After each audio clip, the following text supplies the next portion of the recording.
ఇక digital exclusive లో మనం చూస్తున్నాం. విశాఖలోని గోపాలపట్నంలో విషాదం నెలకొంది. అయితే పెళ్లైన 11 నెలలకే ఒక మహిళ ఆత్మహత్య చేసుకున్న ఘటన మనం చూస్తున్నాం. 11 నెలల కిందటే ఆమెకి నాగేంద్ర బాబు అనే వ్యక్తితో వివాహం జరిగింది.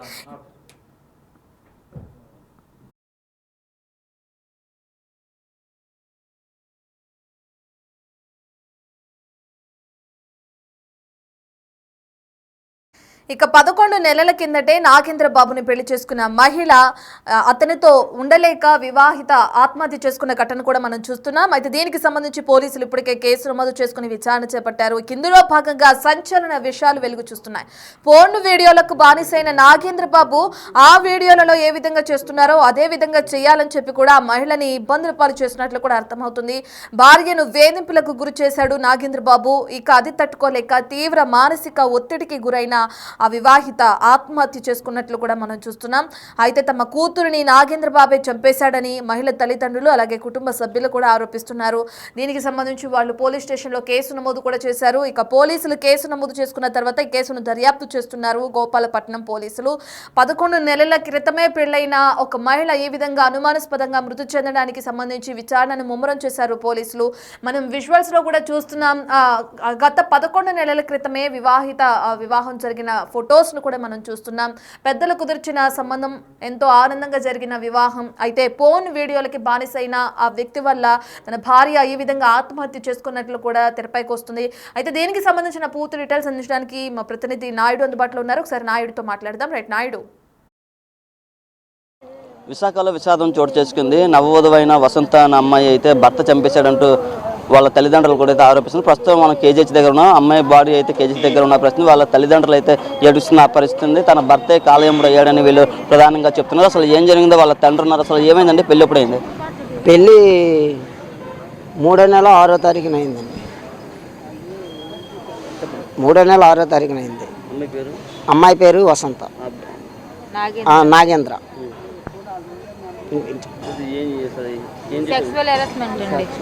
సెక్సువల్ హెరాస్మెంట్, అత్త టార్చరు అన్నీ ఎక్కువగా ఉన్నాయి.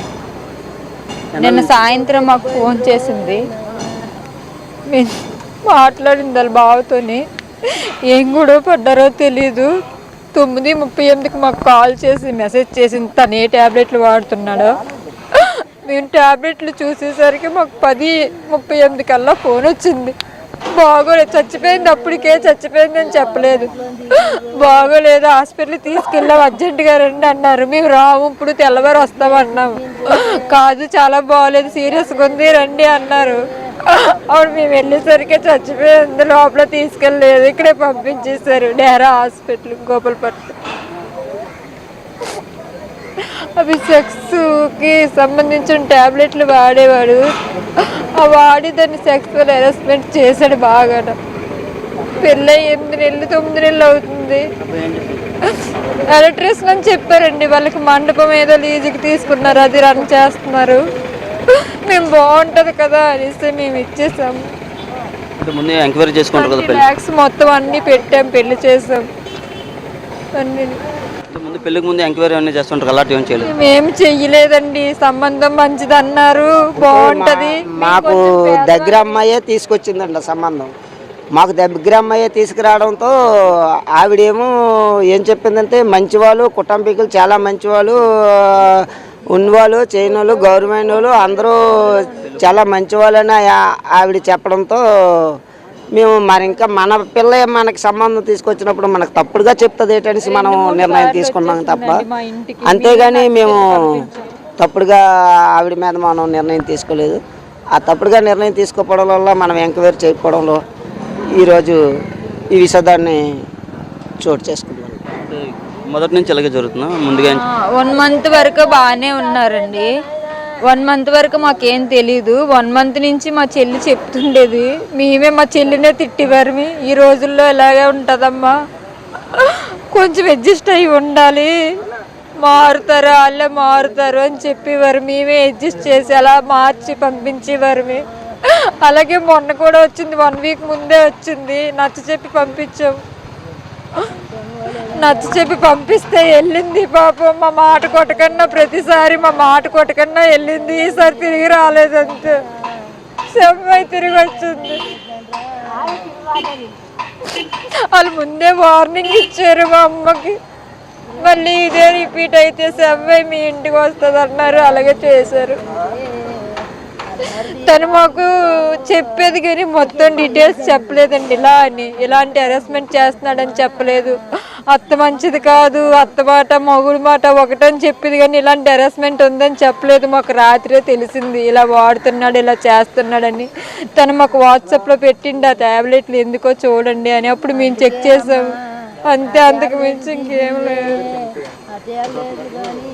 చెప్పండి అమ్మ, మీరేమవుతారు? నీ తల్లి నవ్వుతాండ్రు నాయన, నా కూతుర్ని చంపిండ్రు. ఆ దాని తాలిబొట్టుతోనే దాన్నే చంపిండ్రు. ఆడు తొంగోలేదని చంపిండు. ఆడు చెక్స్ టాబ్లెట్లు వేసుకొని ఆ కావరం మీద చంపిండు. ఆ బట్టలన్నీ చింపిండు. నేనేడు చెప్తానురా తమ్ముడా. పెళ్ళప్పుడు అది ఎంక్వైరీ చేసుకోలేదా పెళ్ళికి ముందు? ఎంక్వైరీ చేసినాము. ఎంక్వైరీ చేస్తే అందరూ మంచోళ్ళే, అందరూ మంచోళ్ళే, అందరూ మంచోళ్ళే అన్నారు. ఎంత గొంతు కోతారు అనుకోలేదు రో నాయన. మంచోళ్ళు అన్నారు, మన ఊరు పక్క ఊరు, మనకు తెలిసిన వాళ్ళు అనేసి ఇచ్చేసినాము నాయన. ఆ ట్యాబ్లెట్లు ఇచ్చింది. అమ్మ ట్యాబ్లెట్లు వేసుకుంటాండి ఏటియో కానీ అంతే. నేనే సరి చెప్పినానమ్మా, మొగోడు కాదేటమ్మ వేసుకుంటాడు, కాపురం పోం కొట్టుకుంది వేటమ్మా అన్నాను. ఆ ట్యాబ్లెట్లు వేసుకుంది. నీకు ఆ మొత్తం ఏడు తెలుస్తుంది అని అడిగింది. నా కూతురు ఎంత నరకం చూసిందో. ఆ మొత్తం ఏడు తెలుస్తుంది అమ్మ నీకు. నేను కాదు పడతాను, వాళ్ళ మాటలు నమ్ముతారు, నా మాటలు నమ్మలేదు. ఈరోజు నమ్ముతామా? నా కూతురు ఉన్నదే వాళ్ళు వెళ్ళిపోతుంది. తెల్లారుజామునే మా అమ్మ కూతురుకు అలాంటి పని చేసినారు. అటు మధ్యాహ్నం 3 గంటలు, రాత్రి 3 గంటలకు ఫోన్ చేసి నీ కూతురు నా కాడ తొంగోలేదు, నా కాడ తొంగోలేదని ఫోన్ చేస్తాడు. నాయన అదే తొంగుంటుంది లేరా, చిన్నపిల్ల అదే తొంగుంటుంది లేరా అన్నాము. ఆడెంత పని చేస్తాడు అనుకోలేదు నాయన, ఆడెంత పని చేస్తాడు అనుకోలేదు. అది తొంగపోతే పిల్లలు చంపించుకుంటారా, తొంగపోతే పిల్లలు చంపించుకుంటారేట్రు. ఇంత జరిగిన తర్వాత ఒక్కరు రాలేదండి హాస్పిటల్కి కానీ, ఏ స్టేషన్ కానీ. స్టేషన్ దగ్గర ఎక్కడ మేము అంత పోట్లు పడుతుంది. పోలీస్ కంప్లైంట్ ఇచ్చాము. వాళ్ళ ఇంటి దగ్గరికి వెళ్ళి అడిగాము, అంతా చేసాము. వాళ్ళు ఒక్కరికి కూడా ఇంకా తెలియదమ్మా, వాళ్ళు పడుకొని ఉన్నారు, ఇంకా లేగలేదనేసి అనుకుంటాము అని అంటారు. ఇంకా వాళ్ళ ఇంటికి వెళ్ళి మేము ఎంక్వైరీ చేస్తే రాత్రి 2 గంటలకు వెళ్ళారు. ఏంటనేది ఇంటి దగ్గర ఎవరికి తెలియదు అంటండి. తెల్లవారు ఇల్లు అడిగితే ఏం చేయవాళ్ళం మేము, పేదవాళ్ళం కలిగినంత ఎక్కడ సరిపెట్టలేపాను. డబ్బు కట్టేసి చుట్టూ ఎవరు లేదు, మేమే అనుభవించుతాను. ఎంత నరకం చేయించినారు. ఒక్కలు కాకపోతే ఒక్కలని ఇంటర్ వచ్చినారా, చూడన్నా చేసినారా, చంపేసి ఫోన్లు చేసినారు. వాళ్ళ తెగ ఎంత తెగ ఉంది. చంపేసి మాకు ఫోన్లు చేసినారు, ఎంత తెగమా చేసినారో పని చూడండి. మరి ఇంకేడు చేస్తాం. పూర్తిగా అమ్మాయి తాలూకా బంధువులు కానీ పేరెంట్స్ కానీ పూర్తిగా అయితే ఏడుస్తున్న పరిస్థితి ఉంది. పూర్తిగా అయితే భర్త వల్లే మా అమ్మాయి చనిపోయిందని ప్రధానంగా చెప్తున్నప్పుడు పూర్తిగా సెక్సువల్ హెరాస్మెంట్తో పాటు పూర్తిగా అత్త కూడా వేధింపులు తాళలేక ముగ్గురు చంపేశారంటూ వీళ్ళైతే ఆరోపిస్తున్న పరిస్థితి. ఈ కేసును ఇప్పటికే గోపాలపట్నం పోలీసులు అయితే దర్యాప్తు చేస్తున్న పరిస్థితి. డెడ్ బాడీ మాత్రం విశాఖ కేజీహెచ్ మార్చి దగ్గర అయితే ఉన్న పరిస్థితి. కెమెరా పర్సన్ అజయ్ నాడి, బిగ్ టీవీ విశాఖ. రైట్, ఇక మనం గోపాలపట్నంలో ఏ విధంగా అయితే వివాహిత మృతి చెందిందో దానికి సంబంధించిన విజువల్స్ స్క్రీన్ పైన చూస్తున్నాం. ఇప్పటికే కుటుంబ సభ్యులు కన్నీరు మున్నీరు అవుతున్నారు. పెళ్లి చేసి అంటే వివాహం చేసి తన కూతురికి 11 నెలలు మాత్రమే గడుస్తుంది. కొన్ని నెలల గ్యాప్లోనే తమ కూతురు ఈ విధంగా మృతి చెందడం పట్ల కుటుంబ సభ్యులు ఆవేదన వ్యక్తం చేయడం కూడా మనం చూస్తున్నాం. దీనికి సంబంధించి పోలీసులు ఇప్పటికే కేసు నమోదు చేసుకున్నారు, దర్యాప్తు కొనసాగిస్తున్నారు. ఎవరైతే అనుమానాస్పదలో తమ కూతురు మృతి చెందిన దానికి సంబంధించి ఆ కారణం ఆ వ్యక్తి అని చెప్పి ఎవరైతే అల్లుడు అతనే కారణం అని చెప్పి కూడా కుటుంబ సభ్యులు ఆరోపిస్తున్నారు. మరి దీనికి సంబంధించి పోలీసుల విచారణ ఏ విధంగా ఉంది, ఎప్పటికి విచారణ పూర్తవుతుంది, ఎవరిని అదుపులోకి తీసుకుంటారనే విషయాలు అయితే తెలియాల్సిందే.